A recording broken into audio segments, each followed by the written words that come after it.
We're looking at the potential matchup between Naoya Inoue, this Japanese superstar, and Rafael Espinoza, the Mexican featherweight champion. Let's look at some details. This is a juxtapositioning of two photographs, two pictures. They were fighting other opponents, but we put them into the same frame. This is Espinoza on the left. This is Naoya Inoue on the right. This is a picture of Espinoza. So what do we know about Espinoza? Well, he's a great fighter, great fighter, and he is really storming his way through the featherweights. He's had a couple of challenges en route. He's beaten Robesi Ramirez, the double Olympic gold medal winner, twice, but he was really challenged on a couple of occasions by Ramirez. A lot of his other opponents, they certainly are not the same class of opponents that Inoue has fought, but they are very good, high-level opponents. Vasquez is a good opponent. Sanchez was a good opponent. So let's look at Ramirez. Let's look at Espinoza's strengths and weaknesses. Okay, genetically, he has great advantages. He is a massively sized for a featherweight. Must be 5'11", 6'0". Creates a lot of distance, and he controls the range with his jab extremely well. Now, he has a great engine, great work rate. He's a high-volume puncher who can fight at a fast pace. He keeps pressurizing his opponents. He's a tough cookie. He's got a heart for the fighting, as was demonstrated against his matchup with Robesi Ramirez. He was hurt very badly by Ramirez, but he dug deep and managed to win through. He has an unusual style. He throws punches from odd angles. He's got a good sense of confidence and momentum. He doesn't shy away from big events, big moments, big exchanges. Weaknesses? Well, he leaks punches. There's lots of defensive gaps. He tends to get off balance when he's throwing combinations. Was badly hurt by Ramirez. That obviously demonstrated a vulnerability to power. The question is, how well will his chin take the enormous power punching of Inoue?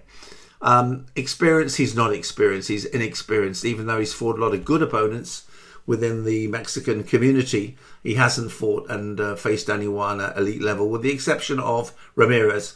Ramirez was his first test. Okay, he has a 0-2 score against Ramirez, but Ramirez was unfortunate not to have finished him on one or two occasions. How he would do against an elite fighter like Inoue, we're going to find out, I believe. Espinoza is not a one-punch KO artist. He doesn't have that finishing power like Inoue does. He relies on volume attacks.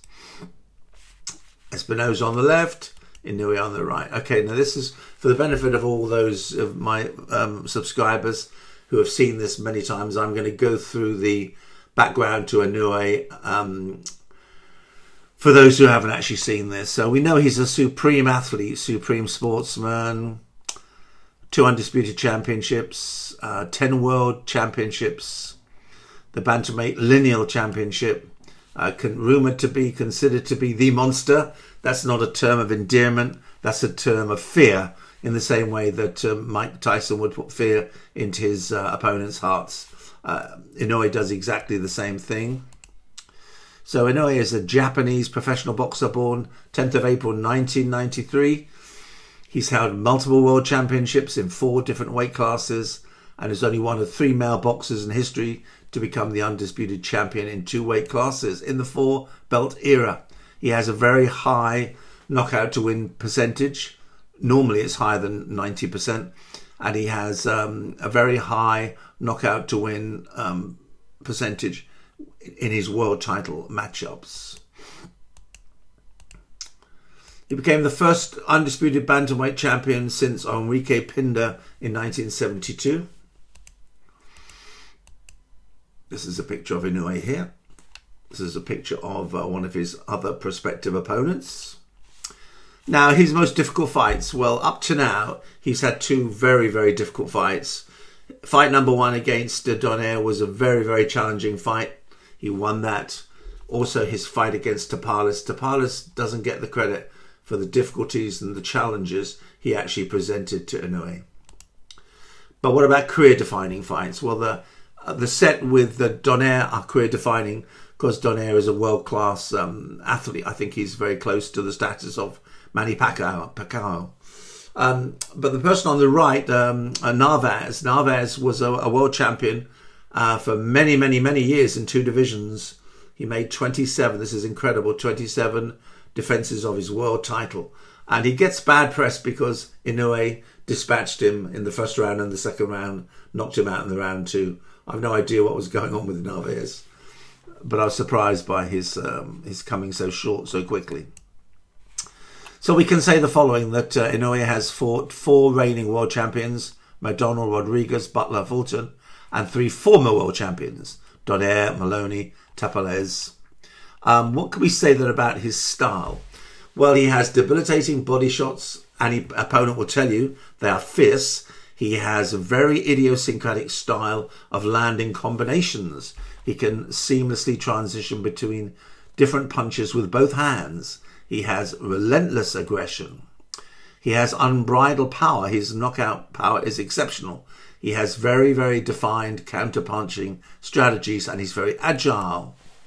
Now, what about his training regime? Well, he trains daily. He spars daily. He spends a lot of his time in the gym dealing with body punching combinations. He's always emphasized this sense of mindedness, the ability to stay alert and on guard in the ring. He develops that and prepares that. But importantly, and to remember, with the help of his father, his training includes a variety of very sophisticated technical drills. Often, Naoya can enter into, immediate, almost unconscious maneuvers because he's worked through these technical drills in the gym so many times. Now, this is one of his 2 highlight matches against Donaire. He fought Donaire twice, 7th of November 2019, got a decision. He then fought him 3 years later and he knocked him out in the second round. So he fought him 7th of June, 22. Now again, this is Monster 2.0. This is Inoue. And this is Monster 1.0 Tyson. Now this is the imagined prospective new matchup. I think this will take place maybe in the middle of 2026. I think he will fight AJ in September. I think he'll do Nick Ball after that. And then I believe he'll do Junto Nagatani early next year, 2026. And I think in the middle of next year, he will fight Espinoza. So who will win? There'll only one winner. Whoever he fights of the current boxing fraternity, Inoue is the better fighter. Inoue is a world-class boxer fighter. Once in a generation.